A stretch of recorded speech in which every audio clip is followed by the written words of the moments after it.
The taste of betrayal is metallic, like blood in your mouth when you bite your tongue too hard. I learned this the night Julie pushed me off the bridge, watching my body hit the icy water below while she clutched my lucky bead, the jade pendant my grandmother had given me on my 18th birthday. But death wasn't the end, not for me.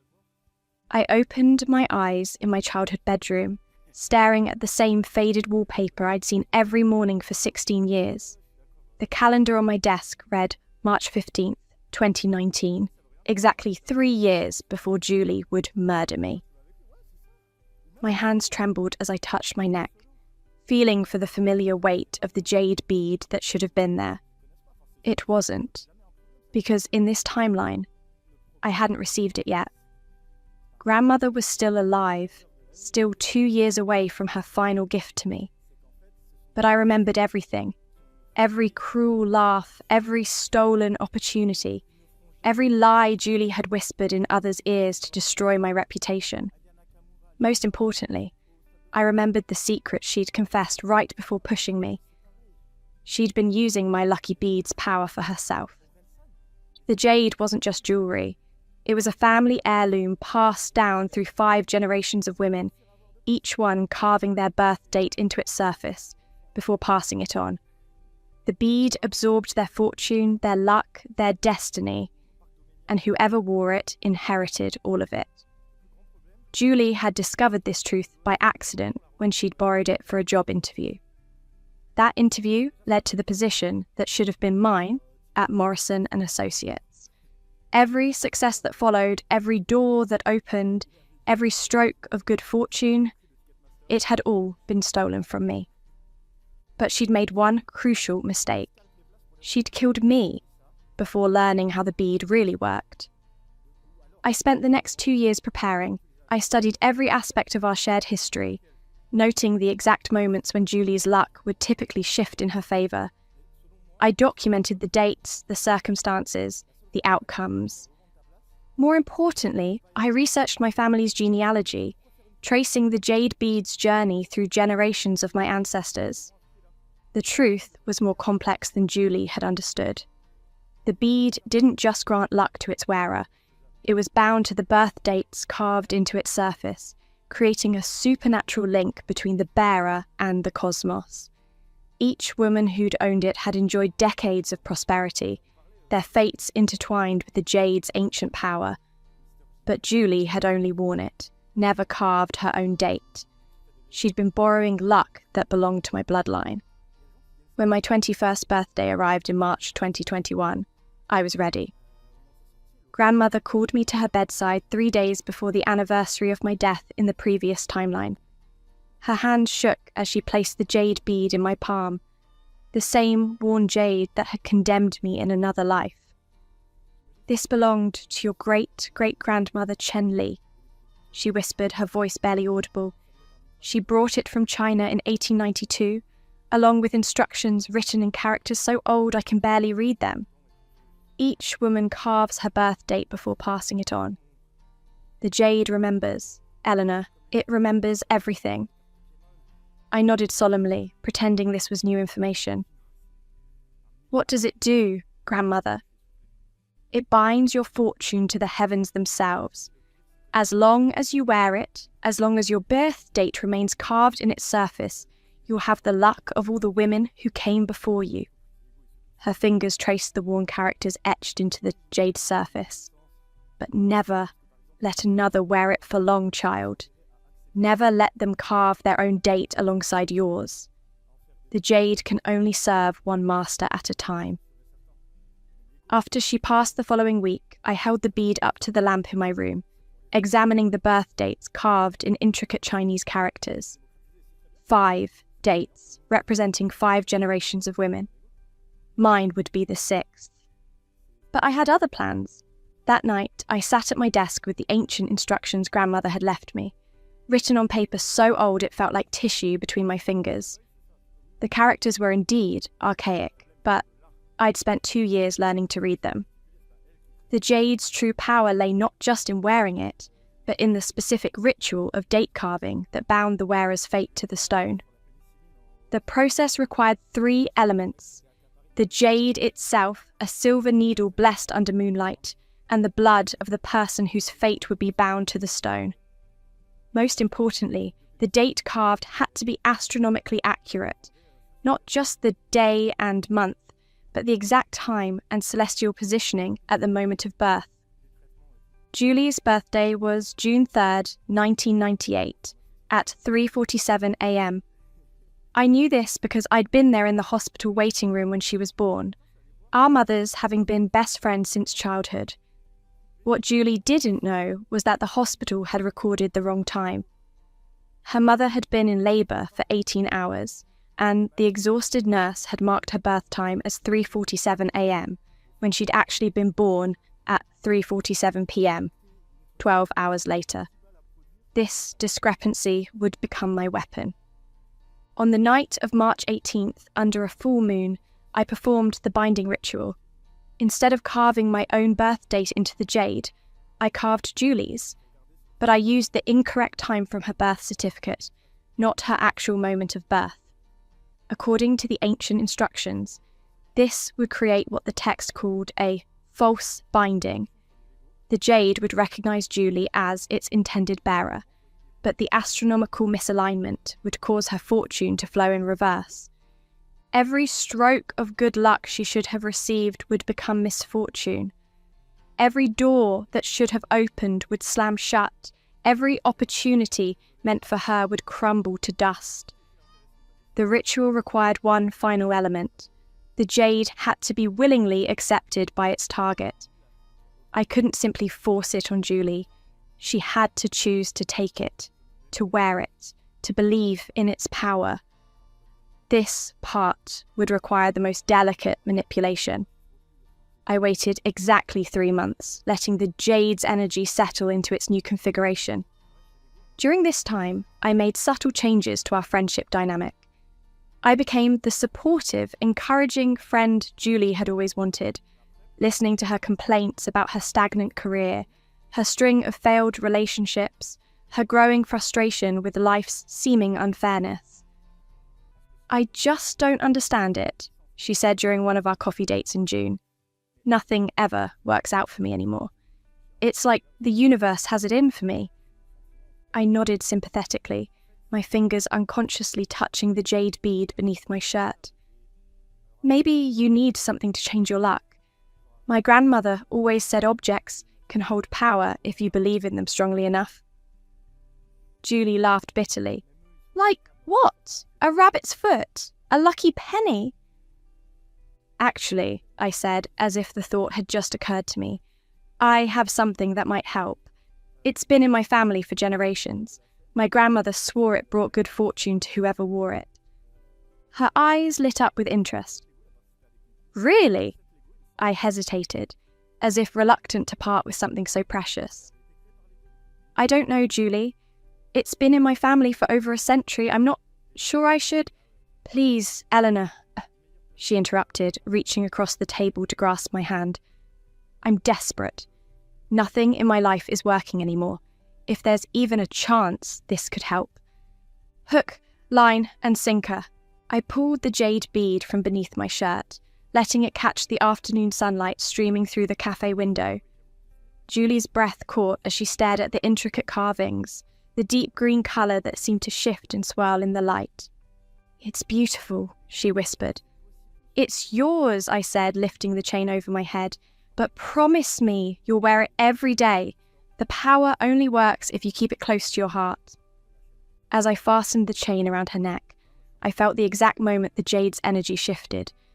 The false binding activated, recognizing Julie as its bearer, while simultaneously rejecting her due to the astronomical misalignment I'd deliberately created. She smiled, touching the jade with reverent fingers. "I can feel it already, like warmth spreading through my chest." What she was actually feeling was her luck beginning to drain away, but I simply smiled and squeezed her hand. "I'm so happy I could help." The changes began within days. The first crack appeared on a Tuesday morning when Julie called me sobbing. "Eleanor, they fired me," she choked out between tears. Mr. Harrison called me into his office and said they were restructuring. After 4 years of perfect performance reviews, they're letting me go with 2 weeks severance. I sat in my car outside Morrison and Associates, watching her former colleagues stream into the building where I now worked.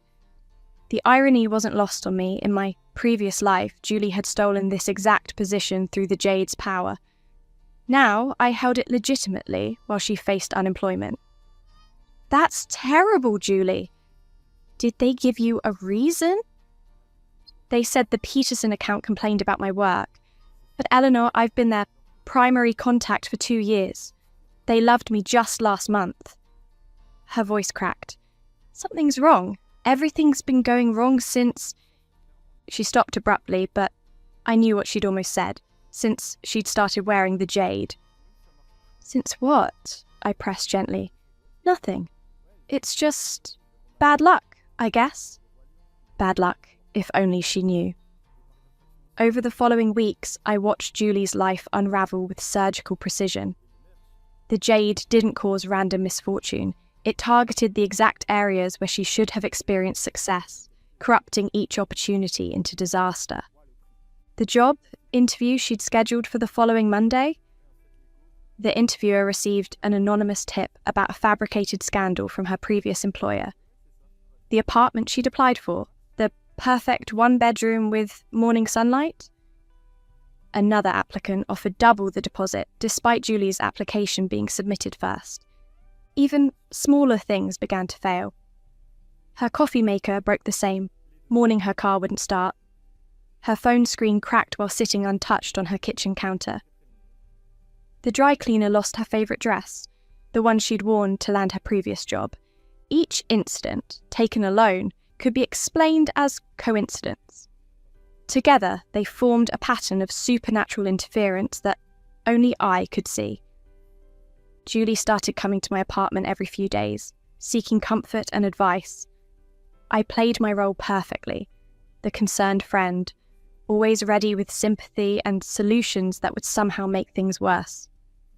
Maybe you should expand your job search, I suggested during one visit, knowing full well that every application she submitted would mysteriously disappear from hiring managers' desks. Cast a wider net. She clutched the jade bead as she spoke, a habit she'd developed since our first week wearing it. I've applied to 37 positions, Eleanor. 37. I've had 12 interviews, and each one ends the same way. They love me during the meeting, then send a rejection email within hours. Perhaps it's the market, I offered, pouring her another cup of tea. These things happen in cycles. But we both knew this wasn't market forces. This was something else entirely. The jade's influence extended beyond Julie's professional life. Her relationship with Alex, the architect she'd been dating for 6 months, deteriorated with startling speed. Arguments erupted from nowhere. Romantic dinners turned into disasters when restaurants lost their reservations or served spoiled food. A weekend getaway ended early when their hotel room flooded due to a burst pipe in a building that hadn't had plumbing issues in 15 years. It's like I'm cursed, Julie whispered during one of our coffee meetings in August. Dark circles shadowed her eyes, and she'd lost weight. The jade seemed heavier around her neck, pulling her shoulders forward. Everything I touch turns to ash. Don't be dramatic, I said, though my pulse quickened. She was beginning to suspect. No, Eleanor, listen to me. She leaned forward, gripping my wrist. Remember when we were kids and my mum used to read our horoscopes? She always said I was born under lucky stars. Jupiter in alignment, moon in the right phase, all that mystical stuff. But for the past 3 months, it's been the opposite, like the universe is actively working against me. I pulled my hand free gently. You're under stress. It's affecting your judgment. Then, explain this, she said, reaching into her purse. She pulled out a small notebook filled with her precise handwriting. I've been documenting everything that's gone wrong since June. Look at the dates, Eleanor. Look at the pattern. My blood chilled as I scanned her notes. She'd recorded every incident, every failure, every piece of misfortune. More troubling, she'd noted the exact times when things went wrong, and they all corresponded to astrologically significant moments when her true birth time would have aligned with positive cosmic events. Julie was mapping the Jade's influence without realizing it. "This is unhealthy," I said, closing the notebook. "You're looking for patterns that don't exist." Then why did everything change the day I started wearing this? She touched the jade, and for a moment I swore I saw it pulse with dark energy. My mouth went dry. "What do you mean?" "The necklace, Eleanor. Your grandmother's necklace." Her eyes locked onto mine with uncomfortable intensity. "I've been wearing it for exactly 10 weeks, and I've been tracking my luck for exactly 10 weeks. The correlation is perfect." This was dangerous territory. If Julie began researching the Jade's history, she might discover enough to break the binding. I needed to redirect her suspicions while reinforcing her dependence on the necklace. "Julie, you're scaring me," I said, injecting genuine concern into my voice. "You sound paranoid. Maybe you should see someone, talk to a professional about what you're going through." Her face flushed. "I'm not crazy, Eleanor." "I didn't say you were crazy, but grief manifests in strange ways, and losing your job was traumatic. This isn't grief." She stood abruptly, knocking over her coffee cup. The dark liquid spread across the table, soaking her notebook. "Something is happening to me, and it started the day you gave me this necklace." Several cafe patrons turned to stare. Julie's outburst was attracting attention, which served my purposes perfectly. Let others see her as unstable, desperate, possibly unhinged. "Sit down," I said quietly. "You're making a scene." She remained standing, her hands trembling as she dabbed at her ruined notes with napkins. "Maybe I should give it back to you?" "No." The word came out sharper than I'd intended. Julie's eyes widened at my tone, and I quickly softened my expression. "I mean, it was a gift, Julie. It belonged to my grandmother. If you don't want it anymore, that's fine, but I can't take it back. It wouldn't be right." This was a lie, of course. I could easily reclaim the jade, but that would break the willing acceptance required for the binding to work. Julie had to choose to keep wearing it, even as it destroyed her life. She sank back into her chair, looking defeated. "I don't know what to do anymore, Eleanor. I feel like I'm drowning." "You're going to be fine," I said, reaching across to squeeze her hand. "Sometimes life tests us. The important thing is not to give up." But even as I spoke the words, I could see something shifting in Julie's expression. A spark of suspicion, quickly suppressed, but definitely there. She was starting to question my role in her misfortune. I needed to be more careful. Julie was intelligent, and desperate people often saw truths that comfortable people missed. If she began investigating the Jade's history, or worse, sought help from someone knowledgeable about supernatural objects, my entire plan could unravel. As we left the cafe, I noticed Julie tucking her ruined notebook into her purse instead of throwing it away. She was preserving evidence, building a case against forces she didn't yet understand. The hunter was becoming aware of the trap, but she was already too deep inside it to escape. 3 days later, Julie called me at midnight, her voice hollow with exhaustion. "Eleanor," she whispered, "I think someone is trying to destroy me." "What do you mean, someone's trying to destroy you?" I asked, though my heart hammered against my ribs. "I hired a private investigator," Julie said. "Richardson Detective Agency. I gave him everything, the timeline, the incidents, all my documentation. He found something, Eleanor, something impossible." I gripped the phone tighter. "Julie, it's midnight. You're not thinking clearly. Every single person who interfered with my job applications, who outbid me on apartments, who caused these accidents, they don't exist." Her voice carried a manic edge. "The anonymous tipster who sabotaged my Peterson interview? The phone number traces to a disconnected line that was never assigned. The couple who outbid me on the Maple Street apartment, no record of them in any database. Even their bank transfer was processed through an account that shouldn't exist." My blood turned to ice. The Jade's influence was more sophisticated than I'd understood.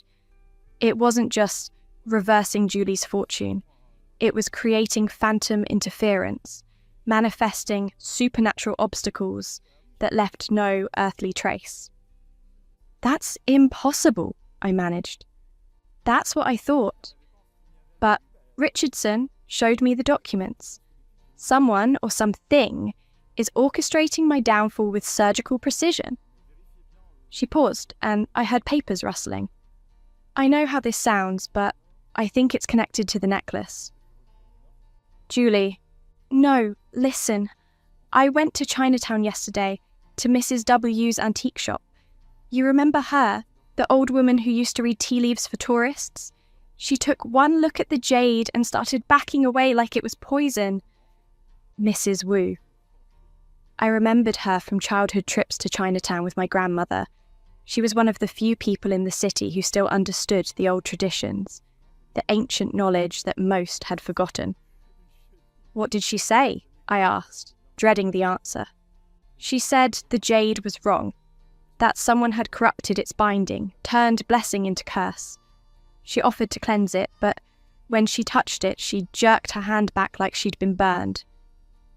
Julie's breathing grew ragged.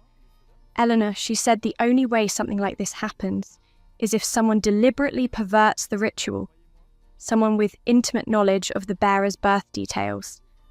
My apartment suddenly felt too small, the walls closing in. Julie was piecing together the truth with terrifying accuracy. "That's ridiculous," I said. "You said yourself she reads tea leaves for tourists. She's probably trying to sell you some expensive cleansing service."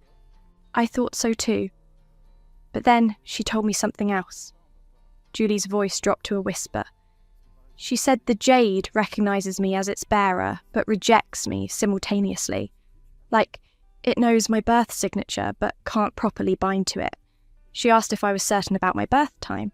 The conversation I dreaded for months was finally happening. Julie had found the flaw in my perfect plan, the astronomical misalignment that made the false binding possible. "Why would your birth time matter?" I asked, stalling for time while my mind raced. That's what I wondered.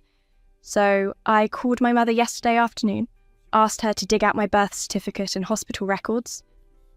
The silence stretched between us, heavy with unspoken implications. "Eleanor, the times don't match." My hands began to shake. "What do you mean?" "My birth certificate says 3:47 a.m, but the hospital delivery log says 3:47 p.m.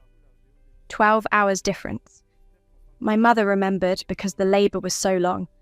She said I was born just as the afternoon shift was starting, not ending." Julie's voice hardened. "Someone used the wrong time for something, didn't they?" I couldn't speak, couldn't breathe. Julie had discovered the precise detail that made my revenge possible. "Eleanor, are you still there?" "I'm here," I whispered. "I need you to tell me the truth. When you gave me this necklace, did you know something about it that you didn't tell me?"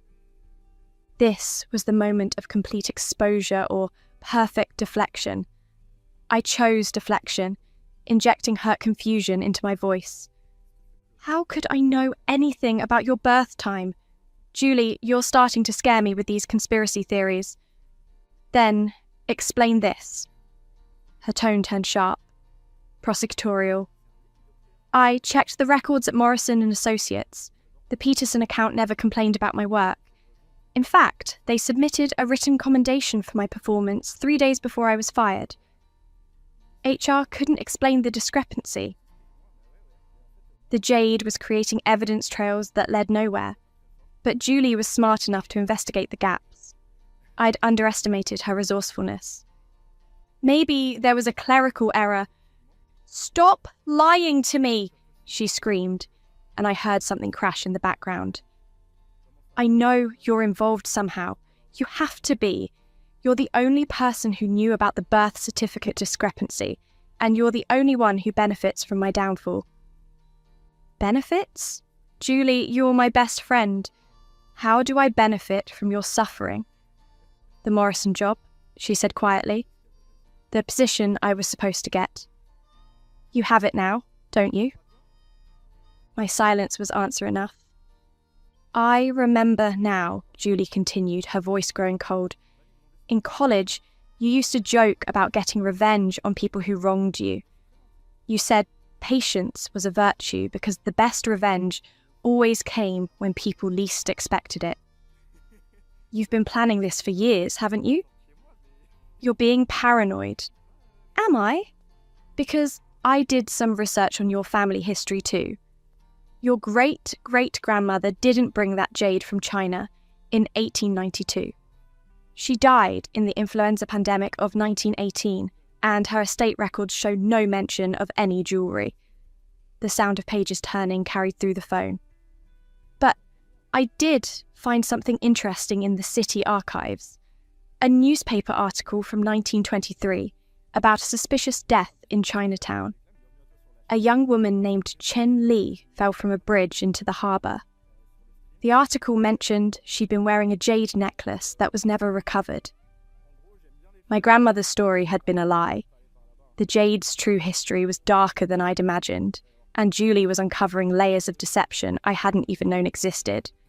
That's just a coincidence.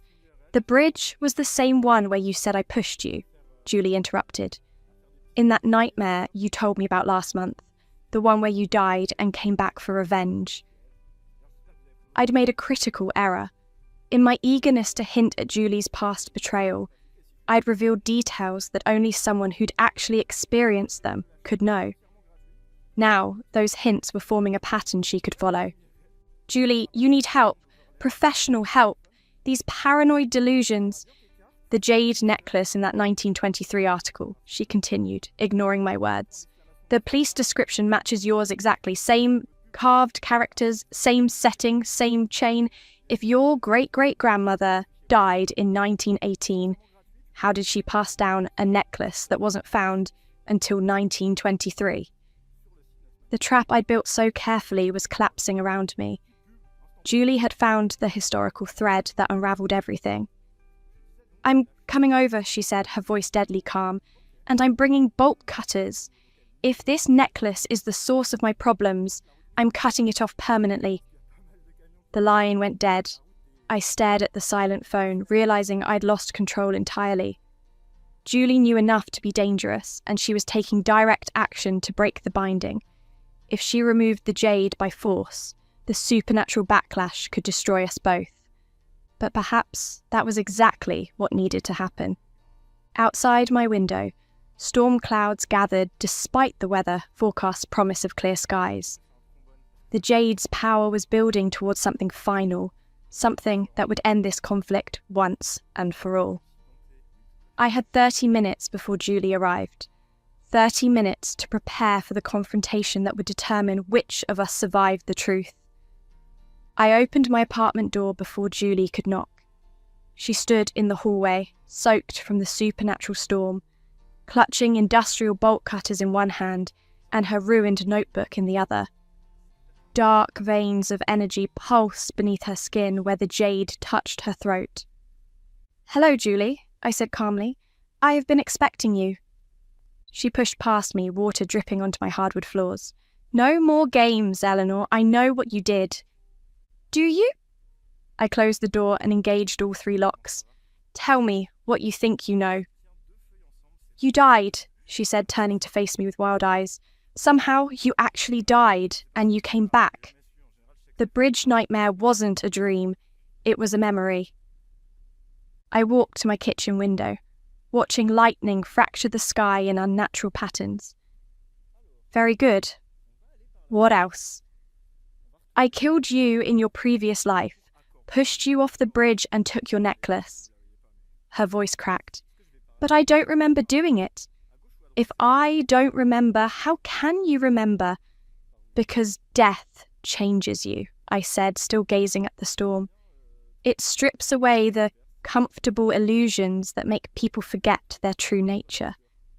When I opened my eyes in my childhood bedroom, I remembered everything, including things that hadn't happened yet. Julie dropped the bolt cutters, the metal clanging against the floor. That's impossible. Is it? You've experienced 3 months of impossible things. Anonymous saboteurs who don't exist, accidents with no earthly cause, a jade necklace that Mrs. Wu called cursed. I turned to face her. Sometimes impossible is just another word for truth you're not ready to accept. Even if I believe you, even if you somehow died and came back, I would never murder my best friend. I'm not capable of that. I laughed, a sound devoid of warmth. You're capable of exactly that. Shall I tell you how it happened? Julie's hand flew to the jade, her fingers tracing its carved surface. No. It was March 18th, 2022. You'd been wearing my necklace for 8 months, stealing luck that belonged to my bloodline. You'd gotten the Morrison job, the penthouse apartment. Even Alex fell in love with you instead of me. Everything that should have been mine became yours. Stop. But you got greedy. You researched the jade's history and discovered the binding ritual. You wanted to carve your own birth date alongside mine, make the power permanent. I stepped closer, and she backed against the wall.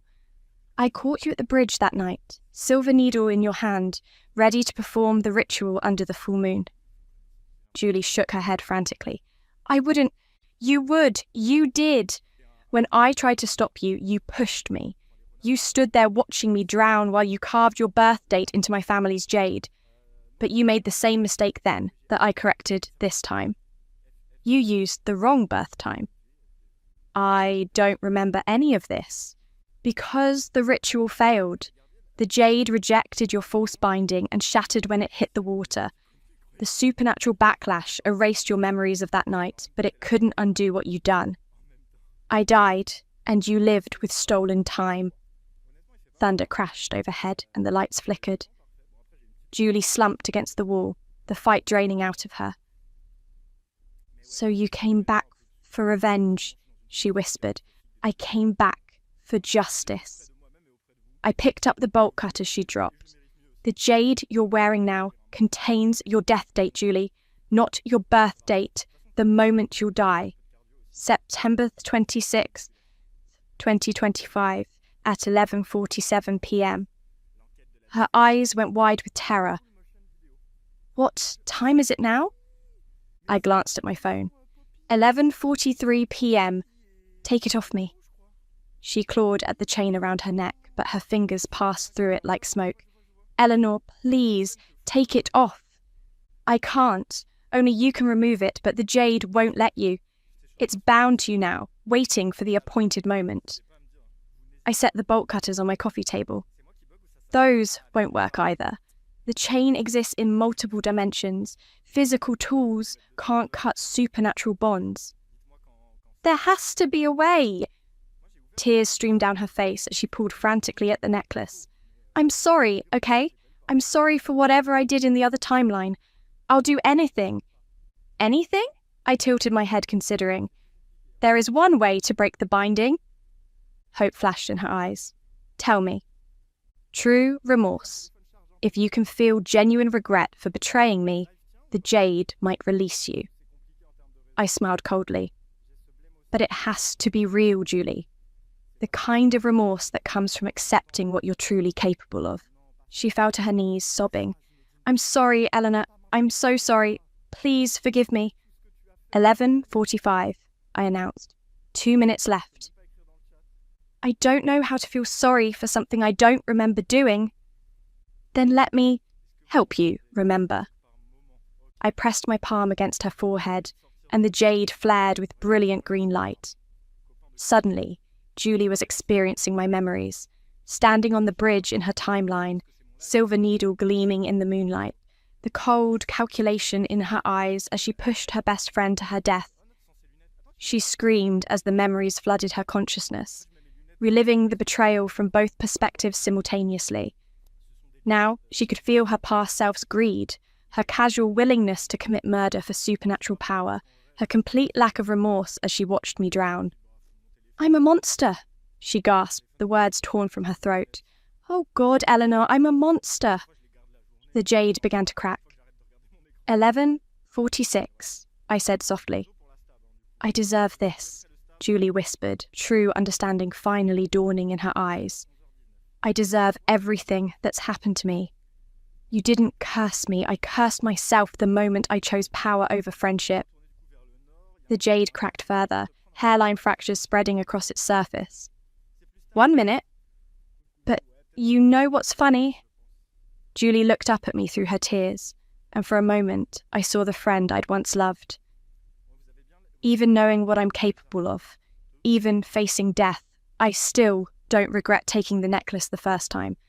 I only regret getting caught."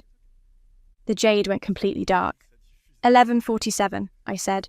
Julie smiled, her face serene despite the supernatural energy crackling around her. "I guess some people really are beyond redemption." The jade exploded. When the green light faded, Julie lay motionless on my floor, the shattered remains of the necklace scattered around her body. But she was breathing, unconscious but alive. I knelt beside her, checking her pulse, strong and steady. The jade had accepted her final moment of honesty as sufficient payment for her crimes. She would live, but she would remember everything now. Both timelines, both betrayals, the full weight of what she was capable of. My phone buzzed with a text message from an unknown number. "The Morrison account is requesting a meeting tomorrow at 9 a.m. They specifically asked for Julie Morrison to handle their expansion project."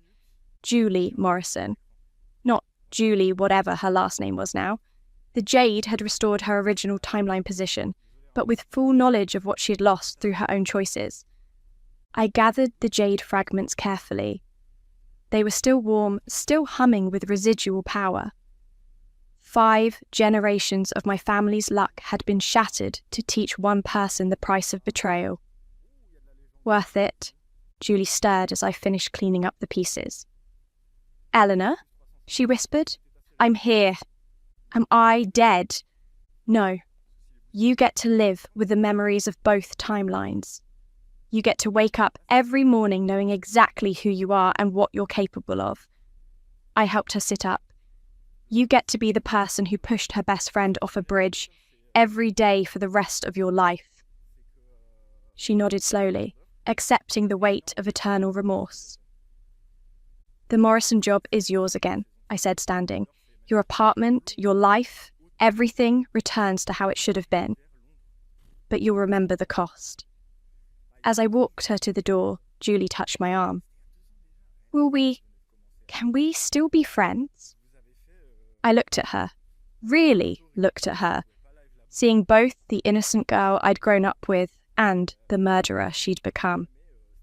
"Ask me in another lifetime," I said, and closed the door. Outside, the supernatural storm had ended. Inside, justice had been served. Some revenge is worth dying for. Some rebirth is worth the price of forgiveness denied.